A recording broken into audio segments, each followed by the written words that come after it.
ఉస్తాద్ భగత్ సింగ్ ఈ సినిమా నుంచి అయితే కొత్త సింగిల్ వచ్చింది. అంటే ఈ సినిమా నుంచి కొత్త పాట అయితే వచ్చింది. కోలరే ఎత్తరా అని ఒక సాంగ్ అయితే వచ్చింది. అయితే ఈ సాంగ్ ఎలా ఉందో ఈ రోజు అయితే ఈ వీడియోలో తెలుసుకుందాం. సో టాపిక్ దగ్గరికి వెళ్లే ముందు మీరు గనక సబ్స్క్రైబ్ చేస్తే మాత్రం ఇప్పుడే చేయండి. సో టాపిక్ దగ్గరకు వచ్చేస్తే మన పవర్ స్టార్ పవన్ కళ్యాణ్ కొత్త మూవీ వచ్చేసి ఉస్తాద్ భగత్ సింగ్. ఈ సినిమా నుంచి ఇంతకు ముందే ఒక పాట కూడా వచ్చింది. దేక్ లేంగే సాలా అని ఒక సాంగ్ కూడా వచ్చింది, మీ అందరికి తెలిసిందే. దేక్ లేంగే సాంగ్ అయితే ఒక రేంజ్ లో హిట్ అయింది. ముఖ్యంగా ఇన్స్టాగ్రామ్ రీల్స్ లో అయితే తెగ వాడేశారు. సో ఇప్పుడైతే ఈ సినిమా నుంచి సెకండ్ సింగిల్ వచ్చింది. కాలరే ఎత్తరా అని ఒక పాట వచ్చింది. అయితే ఈ సాంగ్ అయితే పర్లేదు అనిపించింది. అంటే నాకేమనిపించిందంటే ఈ సాంగ్ అనేది స్లో పాయిజన్ అని చెప్పాలి. ఒక పాయిజన్ అయితే ఎలా ఎక్కుతుందో అలా ఎక్కుతుందో అని చెప్పాలి. స్లోగా ఒక పాయిజన్ కానీ ఒక డ్రగ్ కానీ ఇలాంటివి ఎలా ఎక్కుతాయో ఈ సాంగ్ కూడా అలానే ఎక్కుతుంది. అంటే ఫస్ట్ టైం విన్నప్పుడైతే పర్లేదు అనిపించింది. సెకండ్ టైం విన్నప్పుడైతే ఇంకొంచెం పర్లేదు అనిపించింది. ఇలా వినే కొద్దీ ఈ సాంగ్ అయితే నాకైతే ఎక్కింది. ఈ సాంగ్ ని రాసింది కాసర్ల శ్యామ్ అంట. సో ఇతనైతే చాలా బాగా రాశాడు. ఎత్తరా ఎత్తరా కాలరే ఎత్తరా అంటూ చాలా బాగా రాశాడు. అయితే ఈ సాంగ్ ని పాడిన రామ్ మిరియాలకి ఎక్స్ట్రా క్రెడిట్ అనేది ఇవ్వాలి. ఎందుకంటే ఈ సాంగ్ లో మ్యూజిక్ అనేది సరిగ్గా వెళ్ళిపోయాడు. దేవిశ్రీ ప్రసాద్ అయితే ఈ సాంగ్ కి సరిగ్గా మ్యూజిక్ అనేది కొట్టలేకపోయాడు. ఇక్కడ ఈ సాంగ్ కి మ్యూజిక్ అనేది ఇంకొంచెం బాగా కొట్టచ్చు. అంటే డిఎస్పి ప్లస్ లో అనిరుద్ధ్ ఉన్నట్టయితే ఇంకొంచెం బాగా కొట్టేవాడు. అంటే బాగా కొట్టేవాడని నా ఒపీనియన్. సో ఇక్కడైతే రామ్ మిరియాల వచ్చేసి మ్యూజిక్ అనేది సరిగ్గా లేకపోయినా కూడా పాట అనేది చాలా బాగా పాడాడు. సో రామ్ మిరియాలకి క్రెడిట్ అనేది ఇవ్వాలి. అయితే ఈ సాంగ్ లో మెయిన్ అట్రాక్షన్ ఏంటంటే పవర్ స్టార్ పవన్ కళ్యాణ్ అని చెప్పాలి.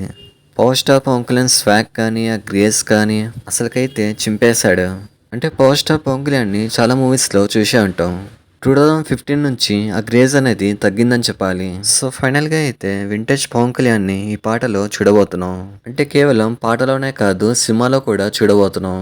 అంటే తమ్ముడు సినిమా కావచ్చు, బద్రీ సినిమా కావచ్చు, ఇంకా గబ్బర్ సింగ్ సినిమా కావచ్చు. ఈ మూవీస్లో పవర్ స్టార్ పవన్ కళ్యాణ్ ఎలా ఉండేవాడో అలాంటి గ్రేస్ని ఈ సినిమాలో కూడా చూడబోతున్నాం. చెప్పాలంటే పవర్ స్టార్కి డ్యాన్స్ కూడా అవసరం లేదు, అలా నడుచుకుంటూ వస్తే చాలు. సో ఇక్కడైతే పవర్ స్టార్ పవన్ కళ్యాణ్ వచ్చేసి ఈ సినిమాలో డ్యాన్స్ అయితే ఇరదీస్తాడు. పవర్ స్టార్ అయితే ఇప్పటివరకు చాలా ట్రెండ్స్ ని తీసుకొచ్చాడు. ఇప్పుడు ఫైనల్ గా కాలర్ ఎత్తడం ఏదైతే ఉందో దాన్ని కూడా ట్రెండ్ చేస్తాడు. ట్రెండ్ చేయడం కాదు, ఇప్పటికే ట్రెండ్ అయిపోయింది. ఎంతైనా మన టాలీవుడ్లో ట్రెండ్ని సెట్ చేయాలంటే పవర్ స్టార్ అని చెప్పాలి. అయితే ఈ వీడియోని ముందుకు తీసుకెళ్లే ముందు మీరైతే ఒక లైక్ వేసుకోండి. సో ఈ పాటలో అట్రాక్షన్ అంటే పవర్ స్టార్ పవన్ కళ్యాణ్ అని చెప్పాలి. ఇంకా ఈ సాంగ్ లో రాశి ఖన్నా కూడా ఉంది. రాశి ఖన్నా కూడా ఈ సినిమాలో ఒక హీరోయిన్. ఈ సాంగ్ ని చూసినట్టయితే లేడీస్ మధ్యలో ఉంటుంది. అంటే లేడీస్ మధ్యలో పవర్ స్టార్ అయితే డాన్స్ వేస్తున్నాడు. అంటే సినిమాలో లేడీస్ గురించి ఫైట్ అయితే చేయొచ్చు. ఇంకా ఈ సాంగ్ లో అయితే గబ్బర్ సింగ్ బ్యాచ్ కూడా ఉంది. అంటే గబ్బర్ సింగ్ సినిమాలో రౌడీస్ ఉంటారు కదా, వాళ్ళు కూడా ఉన్నారు. అంటే పవర్ స్టార్ పవన్ కళ్యాణ్ది ఎంత మంచి మనసు అంటే అప్పుడెప్పుడు గబ్బర్ సింగ్ లో చేసిన వీళ్ళని గుర్తు పెట్టుకొని మరీ పిలిచాడు. పిలిచి ఛాన్స్ అయితే ఇచ్చాడు. సో ఇక్కడైతే పవర్ స్టార్ ఇంకా హరీష్ శంకర్ వీళ్ళిద్దరిది కైండ్ ఆర్ట్ అని చెప్పాలి. ఈ పాటకి కొరియోగ్రఫీ వచ్చేసి దినేష్ మాస్టర్ అంట. సో ఇక్కడైతే కొరియోగ్రఫీ అనేది బాగానే ఉందని చెప్పాలి. సో ఫైనల్ గా అయితే ఈ సినిమా వచ్చేసి 1 వీక్ లో రాబోతుంది. ఈ సినిమా అయితే దురంధర్ 2తో క్లాష్ కి రాబోతుంది. చాలా మంది అయితే ఈ సినిమాని నెగిటివ్ చేద్దామని రెడీగా ఉన్నారు. కానీ ఎంతమంది నెగిటివ్ చేసినా కానీ అక్కడ ఉంది పవర్ స్టార్. చిన్న రాయన్ అంటే ఏదో ఒకటి చేయగలరు, కానీ అక్కడ ఉంది మౌంట్ ఎవరెస్ట్ అని చెప్పాలి. సో ఇక్కడైతే పవర్ స్టార్ పవన్ కళ్యాణ్ ప్రతి ఒక్కరికి సమాధానం అయితే చెప్తాడు. ప్రతి ఒక్కరికి రిటర్న్ గిఫ్ట్ అనేది పక్కా ఇస్తాడు. సో పవన్ కళ్యాణ్ ఫ్యాన్స్ ఎవరైతే ఉన్నారో మీరైతే సెలబ్రేషన్స్ చేయడానికి రెడీగా ఉండండి. పవర్ స్టార్ ఫ్యాన్స్ ఎవరైతే ఉన్నారో మీరైతే ఉస్తాడ్ అని కామెంట్ చేయండి.